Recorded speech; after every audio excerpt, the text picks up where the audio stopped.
Nshuti bakunzi b'urubuga rw'amakuru n'ibitekerezo RNN, turabasuhuje kandi tunabaha ikaze mu biganiro byacu. Nk'uko mumaze kubimenyera, tubagezaho ibiganiro bivuga ku mateka y'u Rwanda, ku makuru agezweho, ku makuru ajyanye n'amajyambere y'igihugu, uburezi, umuco, umutekano n'ibindi byinshi bigize ubuzima bwa buri munsi bw'igihugu cyacu cy'u Rwanda. Uyu munsi rero muri kumwe na Theophile Kagabo, nijye ugiye kubagezaho iri buriro ry'iki kiganiro, ariko muraza kubona Albert Rukerantare musanzwe mumenyereye mu bibazo yagiye abaza abantu batandukanye twahuye nabo ubwo twari twabasuriye igihugu cyanyu mukunda u Rwanda. Uyu muhanda mureba mu mashusho ni umuhanda werekeza ku Kivu uturuka mu mujyi wa Rubavu, aho benshi bazi ku izina rya Gisenyi. Uyu muhanda waratunganyijwe, wabaye mushyashya, ndetse hari n'indi mihanda myinshi iwushamikiyeho igana mu ntara zitandukanye z'u Rwanda nihuza igihugu cyacu n'ibihugu by'abaturanyi, cyane cyane icyo mu burengerazuba ari cyo Repubulika Iharanira Demokarasi ya Kongo. Bamwe muri babanga mwabo iyo uberetse ibikorwa by'amajyambere biri mu Rwanda barakubwira bati reka da, aba bantu barabeshya, bazanye bya bindi bise itekinika.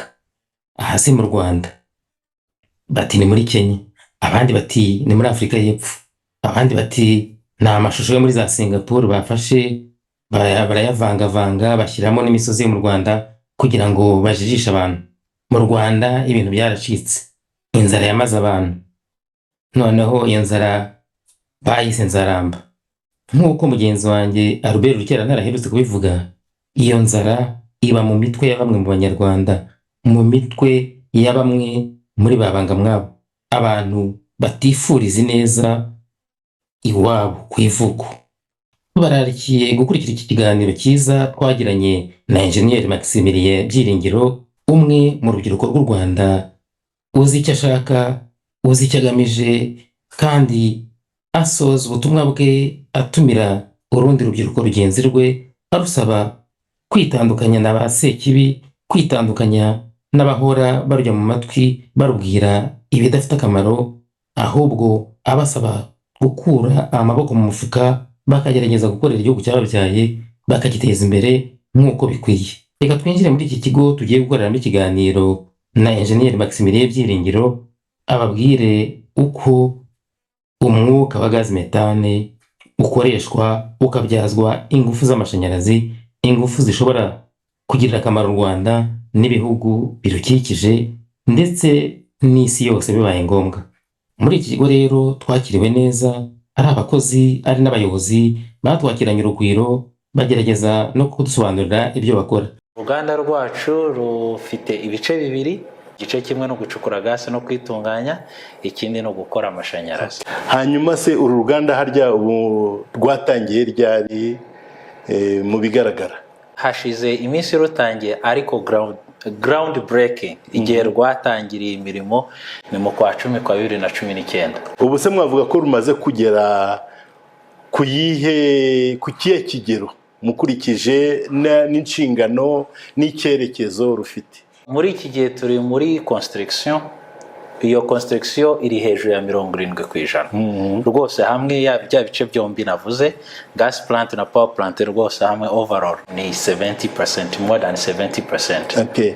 None se ngubu umuntu yavuga ko mumbwiye ko hari igice gikora amashanyarazi, ari gucukura gaze no kwibyazamo amashanyarazi. Mu byerekeranye n'amashanyarazi mwaba muha cyangwa se mucanira akahe gace k'igihugu, abaturage bo ku nkengero se ayo mashanyarazi yaba bageraho? Ntituratangira guha abantu amashanyarazi kuko kiri muri ya construction phase, ariko capacity yacu izaba ari ugutanga megawati 50. Noneho tukaba twanafasha linye nk'igihe ibyo byo nibijyanye n'amashanyarazi, mu gihe habayeho nka parametre imwe ishatse ku devia, tugafasha linye ku resolva iyo parametre yayitakaye. Rero tukaba capacity twaha linye yaba megawati 56 dufashije n'icyo gihe bakeneye, ariko 50 zo zizahoraho. Izo megawate 50 rero tuzazitanga muri ligne principale. Noneho kuva muri ligne principale ni ring ya ligne iri mu gihugu hose, kuva muri iyo ligne principale niho bazajya badispatchinga aho bashaka. Bivuze ko umuriro w'amashanyarazi uvuye kuri uru ruganda ushobora mu gihe kimwe kizaza gucanira bimwe mu bice by'igihugu n'ibitari hano muri za Rubavu. No kuvuga ko muraza kubibona dufite ligne iturutse ahangaha igiye muri ligne principale. Iyo ligne principale rero niyo ijya mu gihugu hose. Ituruka ku Kibuye ikanyura i Rubavu igakomeza i Kigali ahantu hitwa Shango. Aho rero hose twe tuzadufidingamo ni nko kuzuza ligne tukayiha, noneho abandi bakavomaho kuri ya ligne twese twujuje. Uko numva ari ibintu biteye ishyushyu. Ntabwo twebwe gusa twaha Rubavu yonyine, ubushobozi bwacu ni bunini cyane kuruta Rubavu yonyine cyangwa se no guha kandi gace kegereye. Nabyumvise niho mvuga niko biteye amashyushyu. Muratekereza ko izo nyubako ibyo muriho mwubaka byazarangira mu gihe kingana iki? Umugeze kuri 70%, 30% isigaye numvaga yagombye kugerwaho nk'ejo.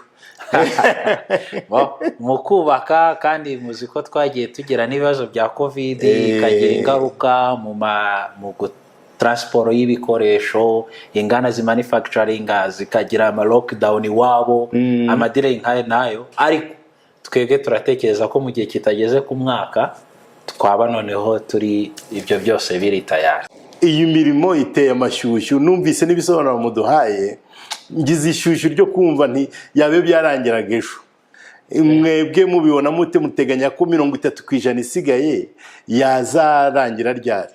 Nibyo nakubwiraga, twagize imbogamizi muri shipment kubera covid, muri manufacturing companies nazo hakaba ama delay kubera abakozi enda bari muri lockdown cyangwa bagize covid cases mu ruganda babagiye muri isolation ibintu nk'ibyo. Ariko turaprojectinga ko mu gihe kitageze ku mwaka twaba turi tayari gutanga wa muriro. Bizaba ari byiza cyane. Hagati aho hari n'imirimo iri gukorwa na REG niyo sosiyete ishinzwe y'amashanyarazi mu gihugu. Yego, niyo mukiriya wacu kuko dukora amashanyarazi niyo yatwara. Nayo inzira yo kuyatwaramo iriya niyo ligne iri kurangira, niyo izajya itwara umuriro iwujyanye munsi y'umurenge wa Nyamyumba, niho hari ya ligne principale ivuye Bwishyura igiye Rubavu. Hanyuma se hari abajya babona ibindi nabyita installation, bakavuga ati ibi ngibi ntabwo ari mu Rwanda, ni za Singapore cyangwa nibyo bajya kwiba muri Egypt. Abo bantu bahinyura imbaraga u Rwanda rushyiramo, abo bantu bahinyura ubushobozi u Rwanda rwo kugira ngo rukore ibikorwa nk'ibi, mwabaduhera ubuhe butumwa? Icyambere ngiye uri kubikubwira ndi umunyarwanda. Naho kuba biri Rwanda ntibiri ni Rwanda mu mujyi, biri Rwanda mu giturage mu murenge wa Nyamyumba.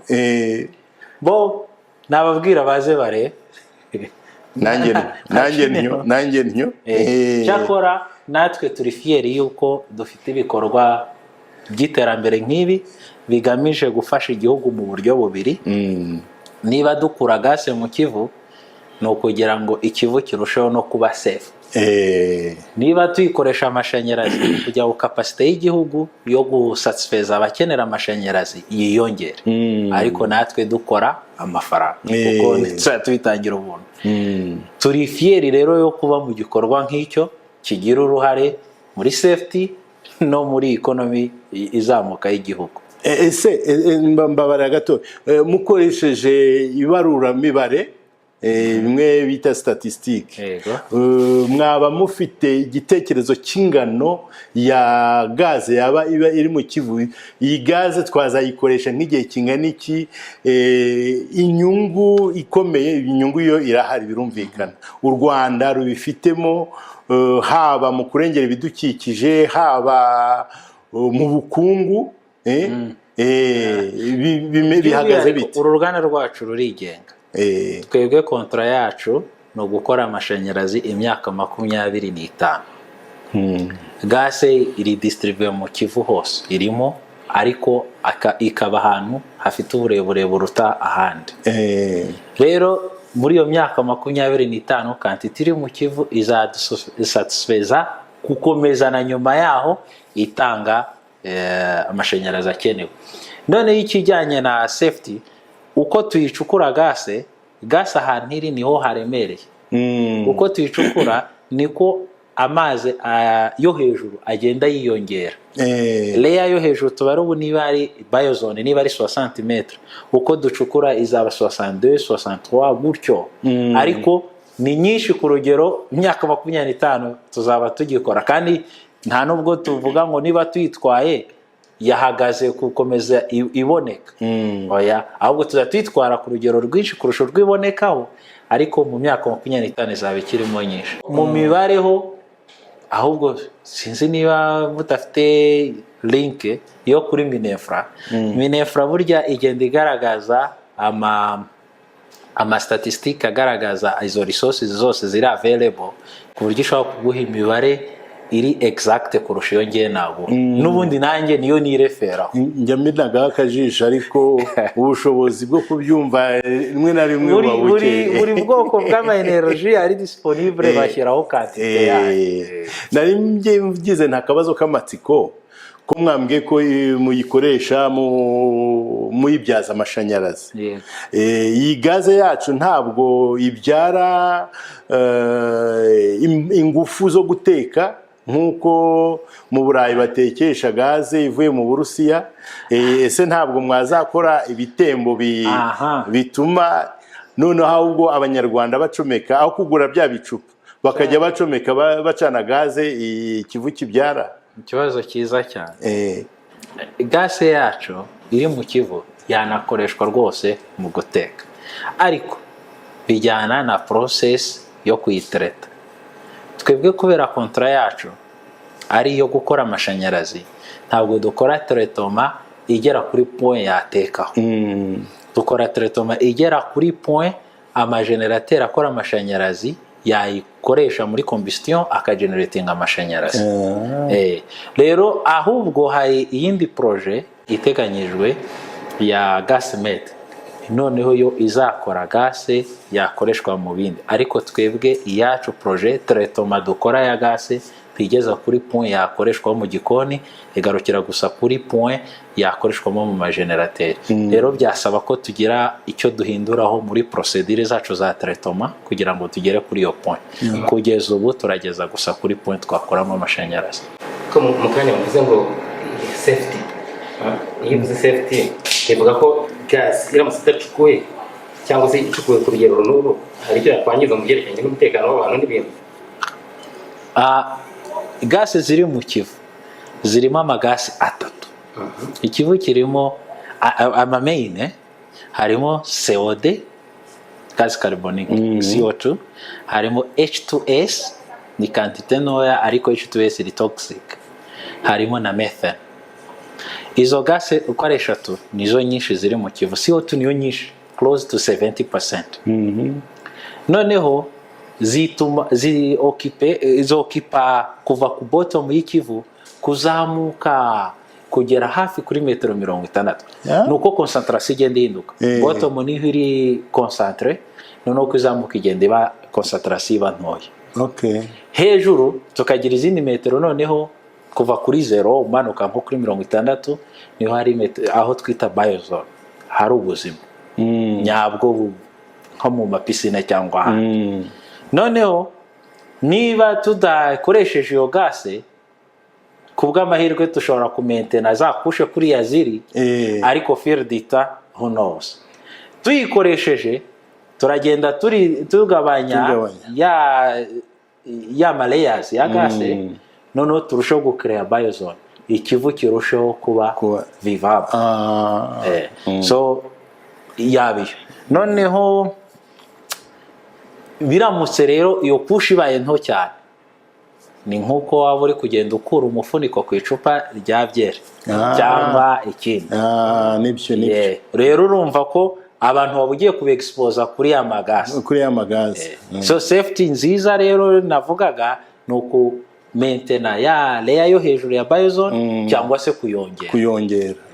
Hari icyo bibangamiye se ku binyabuzima biba mu mazi nk'amasamake, ingona cyangwa n'ibindi? Mu Kivu nta ngona zibamo, kurabuka amasamake n'ibindi. None nayo aba muri biozone. So plus biozone itabaye contained, plus ubuzima bwazo buri kujya mu gihe kitari cyiza. Nagira ngo mbabaze, mbasabe cyangwa ubutumwa mwaha urubyiruko rw'Abanyarwanda babize bakaminuza bakaba n'ibindi no mu mishinga nk'iyi bashobora gufasha igihugu, ariko mu bigaragara bakaba binangira kubera impamvu zinyuranye, zaba iziturutse ku babyeyi, zaba iziturutse kudakunda igihugu, zaba iz'ubushake buke, mwabaha baduhera ubuhe butumwa mu rwego rwo kubaka igihugu nk'uko namwe murimo kucyubaka? Bivuze ngo ubushobozi mufite namwe mwagashoboye kwigira hakurya mu mahanga ya kure, muri za Amerika, muri za Canada, ubumenyi bwanyu akaba ariyo mu bushora, ariko mwahisemo kubushora mu gihugu kugira ngo mwubake igihugu. Mwaduhera ubuhe butumwa urubyiruko rw'Abanyarwanda ruba hanze? Icyo kibazo ni ikibazo kinini. Icya mbere, ibi dukora byo gutreta methane gas nta handi uzabibona. Twatangije uruganda pilote rwa KP1, haza Kivu Watt, natwe turimo Shema Power Lake Kivu. Ni tekinoloji twihariye. Ubwo ku muntu ushaka gusa kugera ku bumenyi burenzeho nagashya. Icya kabiri, kontra yacu uko imeze ku bijyanye n'abakozi isaba ko tumaximiza abaroko muri operation. No kuvuga ko Abanyarwanda bafite amahirwe kurusha abandi niyo bose baza guhanganira mo hano muri iyi projet bashaka umwanya. Noneho rero tekinoloji dufite nakubwiye ubwoko bwayo, turashokora gase tukanayoza, ibyo nta handi uzabibona kubera ubwoko bwa gase dufite. Yakaye no gukora amashanyarazi ho n'ahandi birahari, ariko ibyo dukoresha nibyo n'abandi bakoresha noneho ibice byose by'Iburayi na he. Numva umuntu yarakwiye kuba fier yo kuba ubumenyi buhanitse yabonye ahandi abukoresheje ku nyungu z'ababyeyi be z'igihugu cye. Noneho n'ibyo bihugu bifite ahantu byahoze, aho bigeze ubu guprofita gusa iby'abandi kuko hari aho bageze. Nibaza umuntu yaba fier cyane ari uko akontribuye kugira ngo nawe igihugu cya kizamura kiganisha ibindi nabyo bigeze ubu, nyamara byarahoze nkaho nawe.